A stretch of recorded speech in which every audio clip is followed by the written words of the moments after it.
નમસ્કાર, સ્વાગત છે આપનું લોકમંચમાં વાત કરીશું બજેટની, કારણ કે 18મી ફેબ્રુઆરી બુધવારના રોજ જ્યારે ગુજરાત સરકારનું વર્ષ 2026 અને 27નું બજેટ રજૂ થવાનું છે. બજેટનું કદ 3.70 લાખ કરોડથી વધીને 4 લાખ સુધી પહોંચે તેવી શક્યતા છે અને 10 વર્ષમાં બજેટમાં આમ જોઈએ તો લગભગ 3 ગણો વધારો જોવા મળી રહ્યો છે. એક વાત એવી છે કે બજેટ કેવું હોવું જોઈએ, તો એવું કહેવાય છે, વિશ્લેષકો એમ કહે છે કે બજેટ છે ને પ્રજાલક્ષી હોવું જોઈએ, ન માત્ર પ્રચારલક્ષી. અને સાથે જ આવકમાંથી જે સૌથી વધુ ખર્ચ છે એ વિકાસલક્ષી પાછળ ખર્ચાતો હોય છે. લગભગ 65% જે ખર્ચ છે વિકાસલક્ષી કાર્યો પાછળ ખર્ચાતો હોય છે. અને સાથે જ જે વિશ્લેષકો કહે છે કે દેવું છે, જે કે રાજ્યની જીડીપીના 80% જેટલું દેવું છે, ચિંતાજનક બાબત કહી શકાય. રૂપિયો ક્યાંથી આવે છે ને ક્યાં જાય છે, એના સ્ત્રોત કયા કયા છે, એનો બજેટમાં ખાસ તો ઉલ્લેખ કરવામાં આવતો હોય છે. અને જીએસટી પછી ખાસ જે સરકાર છે એને આવકની ચિંતા નથી, પરંતુ ખર્ચની નીતિ કેવી રહેશે એની પર ફોકસ રહેશે. અને ગુજરાતમાં જે 55% વસ્તી હજુ પણ ગામડામાં વસે છે, તો સવાલ એ થાય કે શું આ 55% વસ્તી માટે આ બજેટ ગ્રામલક્ષી કેટલું હશે. અને સામાન્ય નાગરિક હોય, ઉદ્યોગ હોય, ખેડૂત હોય, બધાને કંઈક ને કંઈક અપેક્ષા હોય બજેટથી, તો અપેક્ષા પરિપૂર્ણ થશે કે કેમ. અને વીજળી દર એક તો ખાસ તો, અને વેટ, એમાં કોઈ રાહત કોઈ પ્રકારની વેપારીઓને મળશે કે કેમ. બિન ઉત્પાદક ખર્ચથી જે પ્રજાના ખિસ્સા પર ભાર પડતો હોય છે, આ બિન ઉત્પાદક ખર્ચમાં કયા પ્રકારની જોગવાઈ છે. વેટ કે પ્રોફેશનલ ટેક્સમાં ઘટાડો કરીને મધ્યમ વર્ગને રાહત મળશે કે કેમ. અને રાજ્ય સરકાર આવક અને ખર્ચનું સંતુલન કેવી રીતે જાળવશે એ બજેટમાં ખ્યાલ આવશે. પણ મેં કહ્યું એમ કે બજેટ પ્રજાલક્ષીનું આયોજન હોવું જોઈએ કે ચૂંટણીલક્ષી પ્રચાર, એ બજેટ રજૂ થાય ત્યારે ખબર પડે. આ જ મુદ્દે ચર્ચા કરવી છે. મારી સાથે જોડાયા છે ગુજરાત પ્રદેશ કોંગ્રેસના વાઇસ પ્રેસિડેન્ટ અશોક પંજાબી છે. અશોકજી, સ્વાગત છે આપનું લોકમંચમાં. Thank you. નમસ્કાર. સાથે જ ભારતીય જનતા પાર્ટીના નેતા અને અર્થશાસ્ત્રી પણ કહી શકાય એવા ઉર્વિશ કંથારિયા મારી સાથે છે. ઉર્વિશજી, આપનું પણ સ્વાગત છે. ધન્યવાદ. અને વ્યવસાય પ્રોફેસર, એનઆઈએમસી કોલેજ એટલે કે national institute of cooperative management, ગાંધીનગરની કોલેજ છે, જેમાં બેન્કિંગ સેક્શનના પ્રોફેસર છે, એવા પ્રોફેસર મહેન્દ્ર ત્રિવેદી છે. મહેન્દ્રજી, આપનું પણ સ્વાગત છે. નમસ્કાર, નમસ્કાર. ધન્યવાદ. જી, ઉર્વિશજી, શરૂઆત આપનાથી કરીશું, કારણ કે બજેટ જ્યારે રજૂ થઈ રહ્યું છે ત્યારે ખેડૂત હોય, સામાન્ય ઉદ્યોગકારો હોય, સામાન્ય નાગરિક હોય, દરેકને અપેક્ષા હોય, નાના મોટા ઉદ્યોગકારોને, કે આ બજેટ એમને કંઈક ને કંઈક ફાયદો કરાવે. પણ બજેટનું કદ એવું કહેવાય છે કે લગભગ 4 લાખ કરોડની આસપાસ હોઈ શકે છે. બજેટને લઈને શું લાગે છે, કઈ રીતે પ્રજાને ઉપયોગી થશે અને કઈ રીતે કહી શકો કે પ્રજાલક્ષી હશે, ચૂંટણીલક્ષી નહીં હોય, સાહેબ? ચોક્કસ દિલીપભાઈ. મોદીજીના નેતૃત્વમાં ભારતીય જનતા પાર્ટીનો આપણે સૌ જાણીએ છીએ કે એક અભિગમ રહ્યો છે કે રાજકારણ જે છે એ પ્રચારલક્ષી કરતા પરિણામલક્ષી વધારે હોય એ વધારે યોગ્ય છે. અને હંમેશા એમણે 2001માં જ્યારે મુખ્યમંત્રી પદ ગ્રહણ કર્યું ત્યારથી તે અત્યાર સુધી હંમેશા પરિણામલક્ષી રાજનીતિની ચિંતા કરી છે. પરિણામલક્ષી રાજનીતિ એટલે સામાન્ય શબ્દોમાં શું, તો પ્રાથમિક જરૂરિયાતો પ્રજાની જે છે, જે સરકારની જવાબદારી છે, પાણીની વ્યવસ્થા ના હોય, પીવાની વ્યવસ્થા ના હોય, ટોયલેટ્સ ના હોય, રાંધણ ગેસ ના હોય, આ બધી કોઈ પ્રાઇવેટલી પોતાની રીતે વ્યવસ્થા નથી કરી શકતી. સરકારે વ્યવસ્થા. જ્યારે એને પાણી મળે છે ત્યારે એની પ્રોડક્ટિવિટી વધે છે, વીજળી મળે છે, અન્ય સુવિધાઓ મળે છે, પ્રાથમિક સુવિધાઓ, ત્યારે એ વ્યક્તિની પોતાની પ્રવૃત્તિ, આર્થિક પ્રવૃત્તિ કરવાની શક્તિ વધતી જાય છે. અને જે રાજ્યના આર્થિક ચિત્રમાં દેખાય છે. ગુજરાત એક એવું સ્ટેટ છે કે જે રેવન્યુ સરપ્લસ, રેવન્યુ એક્સપેન્ડિચર કરતા રેવન્યુ ઇન્કમ આપણી જે છે વધારે છે. 19,000 કરોડ રૂપિયા આપણે સરપ્લસમાં છે અને ભારતમાં બીજા નંબરનું સ્થાન ધરાવે છે. આપણી જે નાણાકીય ખાત છે એ 3%થી નીચી છે. અને 3,70,000 કરોડનું બજેટ બરોબર પરિણામલક્ષી રીતે વપરાયું ત્યારે આજે કદાચ એ વધીને 4 લાખ કરોડ પહોંચે તેવી સંભાવના છે. છતાં પણ માનીએ છીએ કે વિકાસની સાથે સુધારા પણ એટલા જ જરૂરી છે. એક સિક્કાની બે બાજુ છે, વિકાસ અને સુધારા. એટલે એક નવો વિકાસ, એક નિર્માણ થાય છે. સાથે જે પ્રવર્તમાન પરિસ્થિતિ છે એમાં સુધારા પણ એટલા જ જરૂરી છે. ફોર એક્ઝામ્પલ, હેલ્થ, એજ્યુકેશન, આ બધી સિસ્ટમ્સ તો બહુ જૂની છે, સદીઓ જૂની સિસ્ટમ્સ. પણ એમાં કેવી રીતે ઉત્તરોત્તર સુધારા થઈ શકે, વધુ ને વધુ પ્રજાલક્ષી બની શકે. કારણ કે અલ્ટિમેટલી શિક્ષણ અને હેલ્થમાં સુધારા હોય, વ્યવસ્થિત સિસ્ટમ હોય, તો એની ઇકોનોમિક પ્રોડક્ટિવિટી ઉપર સીધી અસર થાય છે. હમ. એટલે એ બાબત ઉપર ધ્યાન આપવામાં આવે એવી એક ચોક્કસ એક સંભાવના રહેલી બિલકુલ છે. ઉરુષભાઈ, આપે કહ્યું એમ હેલ્થ અને એજ્યુકેશન પર તો ભાર આપવામાં આવે છે અને વર્ષોથી ચાલે છે, પરંતુ ખેડૂતોની જે આવક છે, આપે કહ્યું કે મોદી સરકાર આવી ત્યારથી પ્રચારલક્ષી નહીં પણ પરિણામલક્ષી હોય છે. હવે પરિણામ ખેડૂતોને નથી મળી રહ્યું, કારણ કે ખેડૂતોની આવક બમણી કરવાની વાત આજ મોદી સરકારે કરી હતી અને એ જ વાત કરીને કદાચ માની લો કે સરકાર પણ બની ગઈ, પણ હવે બમણી કરવાની વાતો વચ્ચે ખેડૂતોની જે નેટ ઇન્કમ છે, ચોખ્ખી આવક છે સાહેબ, એને વધારવા માટેની જોગવાઈ અત્યાર સુધીના બજેટોમાં નથી દેખાઈ. હવે આ બજેટમાં કેટલી અપેક્ષા ખેડૂતો રાખે? જી, સૌપ્રથમ તો આપણને સ્વામીનાથન કમિટીની હંમેશા વાત કરતા હોઈએ છીએ કે એમણે જે ભલામણો કરી હતી ખેડૂત માટે, અને આ જ ભારતીય જનતા પાર્ટીની સરકારે એ ભલામણોનો જે મુખ્ય મુદ્દો હતો એ સ્વીકાર કરી અને ખેડૂતને એની પડતર કિંમતથી 1.5 ગણો ભાવ એમએસપીમાં ટેકાનો ભાવ મળે એનું પ્રાવધાન ભારતીય જનતા પાર્ટીની સરકારે કરેલું છે.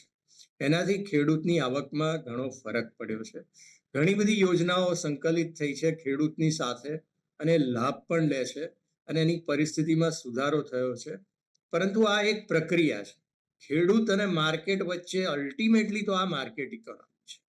સરકાર એક એમાં ઉદ્દીપક તરીકે કામ કરે છે અને પોતાની રીતે જે કંઈ કરવાનું હોય એ લગભગ બધું પ્રયત્નશીલ હોય છે. પરંતુ માર્કેટ ઇકોનોમીમાં એવું છે કે ખેડૂત પ્રોડક્શન અને ફાઇનાન્સ લેવલે ઘણી બધી સ્કીમોથી સંકળાયેલા છે, પણ માર્કેટ સાથે વધુ સારી રીતે સંકળાઈ શકે એના માટે પણ ભારતીય જનતા પાર્ટીની સરકાર પ્રયત્નશીલ છે. અને ઓકે. ઇલેક્ટ્રોનિકલી બીજા માધ્યમોથી ખેડૂત કેવી રીતે માર્કેટિંગમાં કોમ્પિટન્સ, એની સ્કિલ વધતી જાય અને વધારે સારા ભાવ મળી શકે, એના ઉત્પાદનનો સારો ઉપયોગ થાય, આ બધી ચિંતા ભારતીય જનતા પાર્ટીએ કરી ચલો, છે. બિલકુલ સારું છે. લક્ષી બજેટ પણ જરૂરી છે, પણ અશોકભાઈ પંજાબી જે પ્રમાણે વાત કરીને ઉરુષભાઈએ કે 3,70,00,000નું જે બજેટ હતું એ વપરાયું છે, એનો પ્રોપર ઉપયોગ થયો છે, એટલે હવે 4,00,000ના બજેટની વાતો થઈ રહી છે. ધેટ મીન્સ ઇન્કમ પણ વધી રહી છે અને બજેટનું કદ પણ વધી રહ્યું છે. અશોક પંજાબીજી, શું કહેશો? ના, હકીકતમાં તો આપણે જોઈએ કે માપદંડ શું છે. કોઈ પણ રાજ્યનો વિકાસ થાય એટલે જનતાનો વિકાસ થાય, રાજ્ય એટલે જનતા હોય. હમ. હવે આની અંદર આરોગ્ય અને શિક્ષણ અને એની સાથે સાથે ખેડૂતોની શું પરિસ્થિતિ છે એ મહત્વની ભૂમિકા ખેડૂતો અદા કરતા હોય છે અર્થતંત્રમાં. અને આરોગ્ય અને શિક્ષણમાં જો સરસ લોકોને મળતું હોય, આરોગ્ય અને શિક્ષણ જો સસ્તામાં સસ્તું મળતું હોય તો રાજ્યના લોકો સુખી હોય. આપણે ગુજરાત અત્યારે ક્યાં છે આ ક્ષેત્રની અંદર? જ્યાં સુધી ઓરિસ્સાએ વાત કરતા હતા ખેડૂતોની, તો ખેડૂતોની બે જ વાત હું આજે રજૂ કરવા માંગુ છું. એક વાત તો આ છે કે દેશના વડાપ્રધાને બહુ પહેલા મારા ખ્યાલથી 2018 કે 2019માં એવી જાહેરાત કરેલી કે 2022 સુધી ખેડૂતોની જે આવક છે બમણી થઈ જશે. પણ ખેડૂતોએ તો લગભગ 8-9 મહિનાનું આંદોલન કરવું પડ્યું હતું. બહુ ખરાબ પરિસ્થિતિમાં આખા દેશના ખેડૂતો હતા. અને જ્યારે ગુજરાતની અંદર પણ પરિસ્થિતિ આ છે કે છેલ્લા 4 વર્ષ પહેલા જે વળતર આપવાનું હતું, નુકસાનીનું વળતર આપવાનું હતું ખેડૂતોને, ગુજરાત સરકારે આજ સુધી તેનું વળતર હજુ સુધી પેલો જૂનો વળતર પણ ચૂક્યો નથી. પોષણક્ષમ ભાવની વાત આવે છે ત્યારે વાતો જાહેરાત થાય છે, પણ હકીકતની અંદર પોષણક્ષમ ભાવ બહુ ઓછા પાયા ઉપર ખેડૂતોને મળતું હોય છે. ખાદ્ય છે, જે ખાદ્યની અંદર જે કોઈ વેટ લગાવવામાં આવે છે, મને લાગતું નથી કે માફ કર્યું, એ બહુ મોટી માંગણી હતી કે એમાં વેટ ન લાગવું જોઈએ ખાતરની અંદર. અને એની સાથે સાથે માર્કેટમાં એમનું સામાન વેચવું જોઈએ જે ખેડૂત ઉત્પન્ન કરતો હોય તે. આ પરિસ્થિતિની અંદર કુલ આપણે જોઈ શકીએ છીએ કે ગુજરાતની પર કેપિટા ઇન્કમ, માથાદીઠ આવકમાં આજે આપણું ગુજરાત હકીકતમાં 9મા નંબર ઉપર પહોંચી ગયો છે. આ જ ગુજરાત 1995માં 3જા નંબર ઉપર હતું, હવે લગભગ 9મા નંબર ઉપર પહોંચી ગયું છે. અને હવે આશ્ચર્ય નહીં થાય કે 10મા 11મા પહોંચી જાય. હવે 4,00,000 કરોડની બજેટની વાત કરો છો, પણ મોંઘવારી કેટલી બધી છે, જનસંખ્યા વધી છે, લોકોની આવશ્યકતા વધી છે, સ્ટાન્ડર્ડ દૂર થયું છે. 4,00,000 કરોડ શું છે?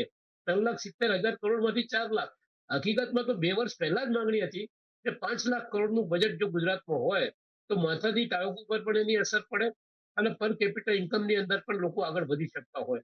તો હું માનું છું કે જે બજેટ પેશ થવાનું છે એ બજેટની અંદર જો આરોગ્ય અને શિક્ષણ બાબતમાં જો રાજ્ય સરકાર વધુ ફાળવે અને પછી નાના ઉદ્યોગોને ખાસ કરી મેન્યુફેક્ચર સેક્ટરની અંદર જેમાં રોજગાર મળી શકતું હોય, રોજગારી કોણ આપી શકે વધુ તો મેન્યુફેક્ચર સેક્ટર જે હોય છે, નાના ઉદ્યોગો છે વધુ રોજગારી આપી શકતા હોય. મોટા ઉદ્યોગોમાં નાણાં વધારે લાગે પણ રોજગારી ઓછી મળતી હોય છે. પણ આ જે છે મિડલ ક્લાસનું જે મિડલ સાઇડનું જે ઉદ્યોગ છે એમાં રોજગારી પણ મળતી હોય છે અને આવક પણ થતી હોય છે. તો રાજ્ય સરકાર શું કરશે એ ખબર નથી. પણ છેલ્લા 30 વર્ષથી તો આ ગુજરાતની અંદર ભારતીય જનતા પાર્ટીનું એક ચક્રીય શાસન છે. છતાં પણ આજે આપણે નવા નંબર ઉપર આ ગુજરાત છે. હકીકતમાં તો ઉદ્યોગમાં અને કૃષિમાં આપણે નંબર 1 ઉપર પહોંચવું જોઈએ. કારણ કે છેલ્લા 11 વર્ષથી સતત દિલ્હીમાં ગુજરાતના બે મહાન અનુભવોનું રાજ્ય ચાલે છે અને ગુજરાતમાં તો છે જ. તો આવી પરિસ્થિતિની અંદર મને લાગતું નથી કે ભારતીય જનતા પાર્ટીએ પોઝિટિવ જનતાને કશું આપ્યું હોય. ખાલી સમય પસાર થાય છે અને હકીકતમાં પર કેપિટા ઇન્કમ ઓછી થતી જાય છે. એ વાતનું ધ્યાન આવતા બજેટમાં, કાલના બજેટમાં રાખવું ઓકે, જોઈએ. પ્રોફેસર મહેન્દ્ર ત્રિવેદી, આપે સાંભળ્યું કે બંને જે પ્રવક્તાઓ છે પોતપોતાની પાર્ટીના મત મૂકી રહ્યા છે, અને જે પ્રમાણે ઉરુષભાઈએ કહ્યું કે 3.70 નું જે બજેટ હતું 3,70,000 હવે 4 લાખનું બજેટ થઈ રહ્યું છે, ને એ દાવો છે કે ભાઈ બરાબર વપરાયું છે એટલે હવે બજેટ વધી રહ્યું છે. બજેટ વધે એટલે આમ તો સામાન્ય રીતે ત્રિવેદી સાહેબ એવું કહેવાય કે આવક પણ લોકોની વધી છે. શું લાગે છે કે બજેટ જે પ્રમાણે ગત વર્ષનું બજેટ હતું એમાં પણ ખેડૂતોની વાત હતી, ક્યાંક નાના ઉદ્યોગોની વાત હતી, ક્યાંક જે વેપારીઓની વાત હતી, શું લાગે છે પરિપૂર્ણ થયું કે હજુ પણ કંઈક સુધારાની બજેટમાં જરૂર લાગે છે? આ નવા બજેટમાં અપેક્ષાઓ રાખો છો આપ?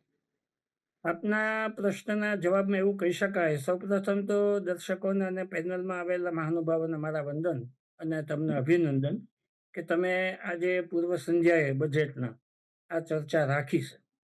બજેટ બધા સારા જ હોય છે, આપણે કોઈ બજેટને ક્યારેય ખરાબ કહેતા નથી. નંબર 2, બંધારણમાં ક્યાંય બજેટ શબ્દનો ઉપયોગ થયો નથી. બજેટ છે ને એ પૂર્વાનુમાન છે, રૂપિયો ક્યાંથી આવશે અને કયા કયા વિભાગમાં એ વપરાશે એનું એક ચોક્કસ ફોરકાસ્ટિંગ, પ્રિડિક્શન કહી શકાય આપણે. તો જે સામાન્ય લોકો માટે થઈને જે બજેટ છે એ રાહત આપનારું નીવડે અથવા એમાં કેટલો ફાયદો થયો એ એકચ્યુઅલ બજેટ બહાર પડે અને એની ફાળવણી એ સેક્ટર વાઇઝ આપણને જાણવા મળે ત્યારે જ આપણે એની વિશે કહી શકીએ. હા, એ ચોક્કસ છે કે બંને પ્રવક્તાએ વાત કરી એની અંદર લોકોને એવી અપેક્ષા છે કે હવે જે બજેટ આવશે તો અમને કંઈક રાહત મળે, મોંઘવારીમાં કંઈક રાહત મળે, કંઈક અમારી બચત વધે, અમારું પોતાનું પરિવારનું દેવું ઘટે અને જીવન જીવવાનો જે તણાવ છે આ બજેટથી ઓછો થાય, એવી એક લોકચાહના બજેટ વખતે હંમેશા હોય છે. બજેટ છે ને એ મેં તમને કીધું એમાં આવક જાવકનો એક લેણ દેણનું એક સૂચિ છે, એક યાદી છે, કઈ રીતે રૂપિયો કમાશે અને કઈ રીતે વપરાશે. તો અત્યારે જે જરૂર છે, તમને કહું કે ગયા બજેટ વખતે પણ આ એક સમાચાર હતા, એની પર ડિબેટ પણ થયેલી કે આખા ઇન્ડિયામાં, ભારતની અંદર ગુજરાત એ સૌથી મોંઘું રાજ્ય છે જીવન જીવવા માટે. તો એનો મતલબ એમ છે કે અહીંયા લોકો પાસેની બચત શક્તિ ખરેખર બહુ મુશ્કેલી વાળા દિવસોમાં લોકો જીવે છે. એવા સંજોગોમાં લોકો ઉપર બર્ડન ન પડે અને વિકાસના કામના જે કાંઈ આયોજનો છે એની અંદર એ ધ્યાન આપે. લાંબા ગાળાના, ટૂંકા ગાળાના આયોજન થયા જ કરે છે, સારી રીતે થાય છે. પરંતુ આપણે જોયું કે હેલ્થ છે, એજ્યુકેશન છે, પછી કુપોષણ છે, ગામડા લેવલે મનરેગામાંથી જી રામજી જે સ્કીમ લાવ્યા છે એમાં રકમની ફાળવણી કેટલી થાય છે અને આ બધાની અંદર ગુડ ગવર્નન્સ દરેક વખતે હોવું જોઈએ. બજેટ ગમે ત્યારે બહાર પડે. એવું કહેવાય છે કે ફેબ્રુઆરી મહિનો છે ને એ બધી રીતે બહુ મહત્વનો છે 12 મહિનામાં. બજેટ એ હોય છે, વસંત ઋતુ એ હોય છે, પ્રેમ પણ હોય છે અને પ્રશ્નો પણ હોય છે અને પછી આ ટેક્સનું આયોજન પણ છેલ્લે હોય છે. પણ કહેવાય એ માંગીએ છીએ કે કૃષિમાં અંદાજે ગુજરાતમાં 45 કરોડ ટન અનાજ જે ગુજરાતના ખેડૂતો પેદા કરે છે. એવા સંજોગોમાં બજેટથી એ રીતે કમસે કમ કંઈક રાહત હોવી જોઈએ. પુષ્કળ યોજનાઓ છે, સ્કીમો છે, ઘણા બધા આયોજન છે, મૂલ્યવર્ધનની કામગીરી ચાલે છે, એફપીઓ શરૂ થયા છે, એના માટેની સ્કીમો છે. પણ એનો યોગ્ય સમયે ઉપયોગ થાય અને નંબર 2, કુદરતી આફત સામે કન્ટીજન્સી ફંડ આના માટે કંઈ ઊભું થયેલું હોય તો એની અંદર ફાળવણી વધારવી જોઈએ. મહેન્દ્રભાઈ, જ્યારે બજેટ રજૂ થતા હોય છે ને પછી એ રાજ્ય સરકારના હોય કે કેન્દ્ર સરકારના બજેટ હોય, ત્યારે સામાન્ય વ્યક્તિ એમ ઈચ્છે છે કે આમાં અમારે શું લેવા દેવા અથવા અમને શું ફરક પડે છે. મારો જી. સીધો સવાલ એ છે કે સામાન્ય વ્યક્તિને મોંઘવારીમાં આપે કહ્યું એમ રાહત મળે, એની બચત વધે, એનું ટેન્શન, એનો તણાવ ઓછો થાય, 12 સાંધોને 13 તૂટે છે એ પરિસ્થિતિમાંથી બહાર આવે. શું બજેટમાં આવી કોઈ જોગવાઈ જોવા મળે છે કે ખરેખર જે સામાન્ય માણસ કહે કે આ તો મોટા લોકોનું કામ છે, આ તો ઉદ્યોગપતિઓને બજેટ સાથે લેવા દેવા, આપણે કોઈ લેવા દેવા નથી? એ ઇમેજ તમે કીધું એ લોક ઇમેજ એવી હોઈ શકે છે. ઘણી હા. જગ્યાએ એ વાતો આપણે સાંભળીએ છીએ. પણ હકીકત એ છે કે બજેટ દ્વારા પ્રયત્ન શું થાય છે કે MSME ના એકમો છે, લઘુ સૂક્ષ્મ અને મધ્યમ કક્ષાના ઉદ્યોગ, જે બધા યુનિટો, એને આ બજેટમાં ચોક્કસ રીતે કોઈ પેકેજ મળવું જોઈએ એવી મારી ધારણા છે. નંબર 2, મનરેગા નીચે જે કંઈ રકમ આવવાની છે એની ફાળવણી કરીને ગ્રામ્ય કક્ષાએ જે રોજગારી માટેના જે મુખ્ય સ્કીમ ગણાય છે, તો એના દ્વારા લોકોને રાહત મળી શકે. નંબર 3, કે મેડિકલની અંદર તમે જુઓ તો દરેક પરિવારમાં સૌથી વધારે ખર્ચા આજની તારીખે હોય ને તો હેલ્થ રિલેટેડ અને અલગ અલગ રોગ અને એની સારવાર, તો એમાં રેશિયો કેવો હોય છે કે 60% પેશન્ટ ભોગવે છે અને 40% એને કોઈ ને કોઈ સ્કીમ નીચે કે એને બીજી રીતે પૈસા મળે છે. તો આ બધામાં થોડા થોડા સુધારા થવા જોઈએ.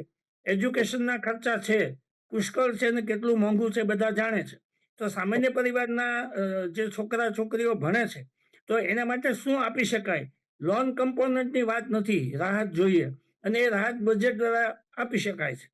એવી રીતે તમે જોઈએ કે મહેન્દ્રભાઈ, આપની પાસે આવું પણ ઉરુશભાઈ, સવાલ એ છે કે સ્ટાર્ટઅપની આપણે વાત કરીએ છીએ, MSME સેક્ટરને પણ મજબૂત કરવાની વાત કરીએ છીએ, MSME ને પણ સવાલ એ છે કે સ્ટાર્ટઅપ હબની જાહેરાતો ઘણી બધી થાય છે, પણ ગ્રામીણ ક્ષેત્ર છે કે જ્યાં યુવાનો સ્ટાર્ટઅપમાં જોડાવા માંગે છે, એમને ક્યાંક મૂડીની ક્યાંક ખોટ પડે છે, ક્યાંક જે લિક્વિડિટી છે હોવી જોઈએ મનીની, એ ક્યાંક તકલીફ પડી રહે છે. તો લાગતું નથી કે જે ગ્રામ્ય વિસ્તારોમાં પણ આ સ્ટાર્ટઅપમાં જે લોકો જોડાવા માંગે છે એમના માટે પણ ચોક્કસ જોગવાઈ હોવી જોઈએ? ચોક્કસ બહુ મહત્વની વાત છે. પરંતુ આ બજેટમાં એક ફરક એ છે દિલીપભાઈ કે 2027ના જાન્યુઆરીમાં વાઇબ્રન્ટ ગુજરાતની 16મી આવૃત્તિ થવાની છે અને જે રોકાણની આબોહવા આપણે 2003થી જોતા આવ્યા છે એમાં યોગ્ય રીતે વૃદ્ધિ થાય એ રાજ્યના વિકાસ માટે આવશ્યક છે. હવે આ ક્યારે થાય? રોકાણ ક્યારે આવે? બહારના લોકો ઇન્વેસ્ટ કરીને અહીંયાના પોતાના સેટઅપ્સ ક્યારે કરે? કે જ્યારે અહીંનું MSME સેક્ટર પ્રોપર હોય, કારણ કે એન્સિલરીઝ બધી જે સપ્લાય ચેઇન છે એ લોકલ હોય. એ જ્યારે મજબૂત હોય ત્યારે મોટી ઇન્ડસ્ટ્રીઝ અહીંયા સેટઅપ કરતી હોય છે. અને 2027માં આગામી જે આવવાનું છે નવું રોકાણ, એના માટે એ સક્ષમ MSME સેક્ટર ખૂબ જ જરૂરી છે. આપે કહ્યું એમ ગામડાઓમાં સ્ટાર્ટઅપની ઇકોસિસ્ટમ છે એ પણ એ વ્યવસ્થિત સસ્ટેનેબલ ટકાઉ. વિપક્ષ તો એમ કે છે કે તમે આટલા બધા વાઇબ્રન્ટ ગુજરાતના જે વાતો કરો છો, મૂડીરોકાણના આંકડાઓ જે બહાર પાડો છો અને ત્યારબાદ વાસ્તવિક આંકડા જોઈએ તો એમાં તો બહુ મોટો તફાવત હોય છે. વાઇબ્રન્ટ ગુજરાત વખતે વાતો મોટી મોટી થાય છે, MOU થાય છે, પણ ઇમ્પ્લિમેન્ટેશન નથી, વિપક્ષ કહે છે. એને લઈને ક્યાંક બેરોજગારી વધી રહી છે. નહીં તો રોજગારી બધાને મળી રહે ને, ઉરુશભાઈ? વાઇબ્રન્ટ ગુજરાત અંતર્ગત જે MOU થાય છે એ એવું કે બીજા દિવસે એમને એટલું ઇન્વેસ્ટમેન્ટ આવી જવું જોઈએ ગ્રાઉન્ડ ઉપર, એ એક પ્રક્રિયા હોય છે. ઇન્વેસ્ટમેન્ટ ઇઝ અ અને અત્યાર સુધી જે 2003થી તે અત્યાર સુધી 15 વાઇબ્રન્ટ થયા, એનું ટાટા કન્સલ્ટન્સી સર્વિસને સોંપેલું કે કેટલો ટ્રેક છે, કઈ રીતના MOU થયા અને એમાંથી કેટલું મટીરિયલાઇઝ અને એનો લોકો સુધી શું ફાયદો પહોંચ્યો, એનું કમ્પ્લીટ ડોઝિયર બનેલું છે. એટલે એવું અપેક્ષા રાખવી કે તરત ને તરત એ ઇન્વેસ્ટમેન્ટ કેશમાં કન્વર્ટ થઈને ગ્રાઉન્ડ ઉપર આવી જાય એ કદાચ વધારે છે. પરંતુ ચોક્કસ એ દિશામાં જે રીતે ગુજરાતમાં નવા ઇન્ડસ્ટ્રીઝ યુનિટ્સ આવ્યા છે, એની જે વિઝિબિલિટી વધી છે, એને લીધે આપણે કહી શકીએ કે ઇન્ડસ્ટ્રીયલ ડેવલપમેન્ટ ગુજરાતમાં છે એ ખરેખર એક કેસ સ્ટડી બનીને ઉભું છે. એના બધી ચર્ચા કરવી કદાચ આટલા સમયમાં શક્ય ના હોય, પણ એક જે વિશ્લેષકો કહી રહ્યા છે કે રાજ્યના GDPના 80% જેટલું દેવું છે, આ બાબત બહુ ચિંતાજનક છે, દેવું વધતું જાય છે. આ વાતો વચ્ચે શું ખુલાસો છે તમારો? જી, વિકસિત દેશો જે છે ને, દુનિયાના જે ડેવલપ કન્ટ્રીઝ, એનો રેશિયો જે છે ડેટ ટુ GDP, એ દેવું એમના GDPના 135%, 150%, 180% સુધી છે, વિકસિત દેશો. ગુજરાતનું ખરેખર જીએસડીપી ટુ પીપીપી, કારણ કે જીએસડીપી એ આપણો પ્રોપર મેઝર ગણાય છે, એ 18% જ છે દિલીપભાઈ. એટલે ડેટ ટુ જીડીપી રેશિયોમાં આપણે ઘણા સક્ષમ છીએ. મેં અગાઉ પણ કહ્યું કે જે ડેફિસિટ છે નાણાકીય ખાધ એ પણ 3%ની અંદર છે. અને બીજી મહત્વની વાત કે એક રાજ્ય છે, એક ગુજરાત એક સંસ્કૃતિ છે, એક એન્ટરપ્રાઇઝિંગ સ્ટેટ છે, તો એ કોઈ વેપારી પેઢી નથી. તો એક રાજ્યના વિકાસ માટે સરકારે નાણાં રોકવા પડે તો એ એક ઇન્વેસ્ટમેન્ટ છે, પ્રજામાં કરેલું ઇન્વેસ્ટમેન્ટ છે. ઓકે અશોકજી આપ સાંભળી રહ્યા છો કે આ એક ઇન્વેસ્ટમેન્ટ છે. વિપક્ષ દેવાની બૂમરાળ કરે છે, પરંતુ દેવું ખરું, પણ એ દેવાનો ઉપયોગ ક્યાં થયો? ઉરુષભાઈએ કહ્યું ને એમ કે બ્રિજ બનાવી છે, મેટ્રો રેલ છે, નર્મદા છે, આવી જે પાયાની સુવિધાઓ છે ને એના ડેવલપમેન્ટ માટે છે, ઇન્ફ્રાસ્ટ્રક્ચર માટે છે. એટલે વિકાસ માટે લોન લેવી ને અશોકભાઈ, એ તો આર્થિક સિદ્ધાંત છે કે લેવી પણ પડે, એને દેવું ના કહેવાય. અશોકજી છે વિપક્ષ બૂમો પાડે છે.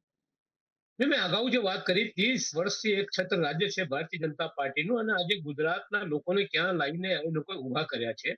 સૌથી પહેલી વાત તો આ છે કે જે કોઈ વિકાસ થાય, વિકાસ લોકો સુધી પહોંચવું જોઈએ. અમીરો અને ગરીબો વચ્ચેની અસમાનતા, એટલે અમીરો પાસે વધારે પ્રમાણમાં આવક થઈ જાય અને ગરીબોની આવક ઓછી થઈ જાય, મધ્યમ વર્ગ નીચે નિમ્ન વર્ગમાં આવી જાય, આ પ્રકારની વ્યવસ્થા ગુજરાતમાં અને દેશમાં ધીરે ધીરે ડેવલપ થઈ રહી છે. અને ગુજરાતમાં તો મને આશ્ચર્ય આ બાબતનું થાય છે કે વડાપ્રધાનશ્રી પોતે ગુજરાતના મુખ્યમંત્રી રહી ચૂક્યા છે અને અત્યારે કેન્દ્રમાં છે, છતાં પણ ગુજરાત 9મા સ્થાને કેમ પહોંચી ગયું છે? બીજી વસ્તુ આ છે કે જે મેં અગાઉ વાત કરી કે જે માથાદીઠ આવક છે, એનાથી તમે સમજી શકો છો કે પ્રજાનો વિકાસ કેટલું થયું છે. માથાદીઠ આવકની અંદર પણ આપણે જે છે એ પછાત થઈ રહ્યા છે, પાછળ જઈ રહ્યા છે.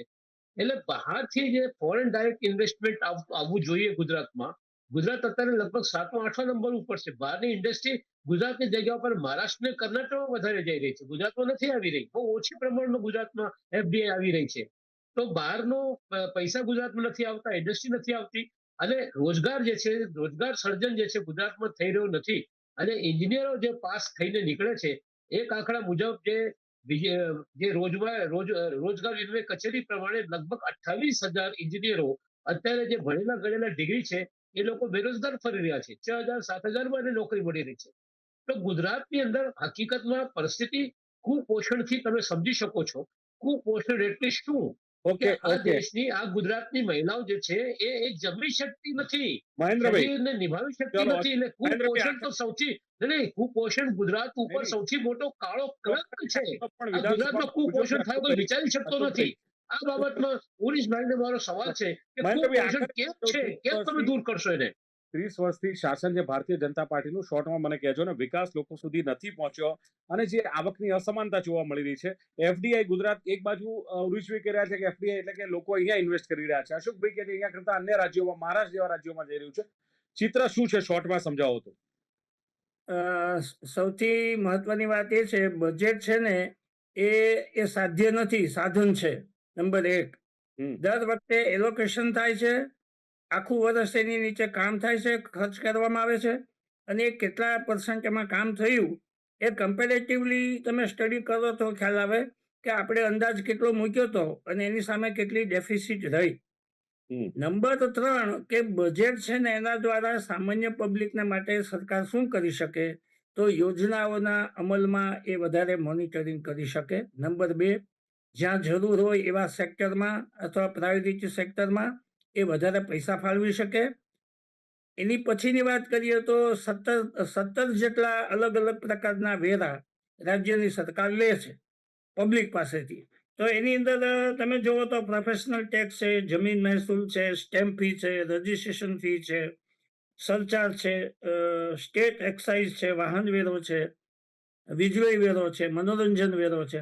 આ બધાની અંદર પણ જ્યાં અનુકૂળ પડે એમાં થોડી રાહત આપી શકાય તો એ થઈ શકે. આગળની વાત કરીએ તો કૃષિની અંદર રોકાયેલી જે સંખ્યા છે એને ધ્યાનમાં રાખીને એ લોકોના મૂલ્યવર્ધનમાં, સ્ટોરેજમાં અને એના ભાવમાં, આ 3 વસ્તુમાં જો સુધારો થાય બજેટ દ્વારા તો ખેડૂતો પણ હેપી થઈ શકે. સૌથી મહત્વની વાત એ છે કે લોકોને અહેસાસ થવો જોઈએ, તો જ આ બજેટની સાર્થકતા થાય. એગ્રીટેક અને ખાસ તો સ્ટોરેજ માટે તો ફાળવણી થાય છે અને ઘણી બધી યોજનાઓ પણ ખેડૂતો માટે હોય છે, પણ જે પ્રમાણે ઉરુષ કંથારિયા કહ્યું કે પ્રચારલક્ષી કરતા પરિણામલક્ષી બજેટ હોવું જોઈએ. જ્યારથી મુખ્યમંત્રી કુપોષણનો સવાલ જવાબ શું છે? કુપોષણ બિલકુલ, એટલે મુખ્યમંત્રી હતા જ્યારથી નરેન્દ્ર મોદી ત્યારથી એમણે કહ્યું છે કે પરિણામલક્ષી રાજનીતિ કરતા રહ્યા છે અને પ્રજાના જે જરૂરિયાત છે એની પર વધુ ભાર મુકાય છે. એમણે કહ્યું કે ગુજરાત રેવન્યુ સરપ્લસ છે, 19,000 કરોડ રૂપિયા એમણે કહ્યું સરપ્લસ છે, તે દેશમાં બીજા નંબર. અને બીજી વાત કરી કે 3% નીચી નાણાકીય ખાધ છે અને 3.70 કરોડનું બજેટ વપરાયું, એટલે હવે 4 લાખ કરોડ સુધી પહોંચ્યા છે. અને આરોગ્ય શિક્ષણની પણ એમણે વાત કરી કે એમાં વધુ સારો સુધારો, ખેડૂતો માટે પણ અનેક યોજનાઓ છે. જ્યારે અશોક પંજાબીએ કહ્યું કે રાજ્યનો જે વિકાસ છે ને એ થાય ત્યારે જનતાનો વિકાસ થતો હોય છે. પણ આરોગ્ય શિક્ષણ બાબતમાં એમણે કહ્યું કે અત્યારે જુઓ તમે કેટલી બધી મુશ્કેલી લોકોને પડી રહી છે. 2018 ને 19ની એમણે વાત કરી કે જે જાહેરાત થઈ કે 2022માં આ સરકારે કહ્યું હતું ખેડૂતોની આવક બમણી થશે. ખેડૂતોએ આંદોલન કરવું પડ્યું. 4 વર્ષથી ખેડૂતોને જે વળતર ચૂકવવાનું છે, અશોક પંજાબી કહે છે એ નથી ચૂકવાયું. ખાતર પર વેટ નાખવામાં આવ્યો છે, એનો સવાલ પણ અશોક પંજાબીએ ઉઠાવ્યો છે. અને માથાદીઠ આવકમાં 9 નંબર પર છે, 1995માં 2 નંબર પર હતું એમનું કહેવું છે. મોંઘવારી વધી છે અને ખાસ જે કહ્યું કે 3 દાયકાથી એક ચક્રી શાસન જ્યારે ચાલી રહ્યું છે ત્યારે વિકાસ લોકો સુધી નથી પહોંચ્યો. અને એફડીઆઈની વાત કરી કે ગુજરાત કરતા અન્ય રાજ્યોમાં, મહારાષ્ટ્ર જેવા રાજ્યોમાં જઈ રહી છે. અને મહેન્દ્ર ત્રિવેદીએ કહ્યું, પ્રોફેસરે, બજેટ સારા માટે જ હોય છે અને બંધારણમાં બજેટનો ઉપયોગ નથી થયો, પણ ક્યાંક પૂર્વાનુમાન હોય છે, રૂપિયો ક્યાંથી આવે છે, ક્યાંથી જાય છે, એ જોગવાઈઓ છે. કૃષિમાં રાહત હોવી જોઈએ, એમએસએમઈને પેકેજ આપવું જોઈએ, જી રામજીથી રોજગારી ગ્રામીણ ક્ષેત્રમાં પૂરી પાડે અને સામાન્ય પબ્લિક માટે શું કરી શકે છે એ બજેટમાં ખુલાસો થશે. ચર્ચાનું સમાપન કરીએ છીએ. મહેન્દ્ર ત્રિવેદી, અશોક પંજાબી, ઉરુષ કંથારિયા ત્રણે જોડે ખૂબ ખૂબ આભાર. Thank you very much. Thank you. ધન્યવાદ. જી નમસ્કાર. તો દર્શક મિત્રો, બજેટ રજૂ થવા જઈ રહ્યું છે ત્યારે પ્રજાલક્ષી આયોજન છે કે ચૂંટણીલક્ષી પ્રચાર એ સમય બતાવશે. ફરી મળીશું. જોતા રહો ગુજરાત ન્યૂઝ. નમસ્કાર.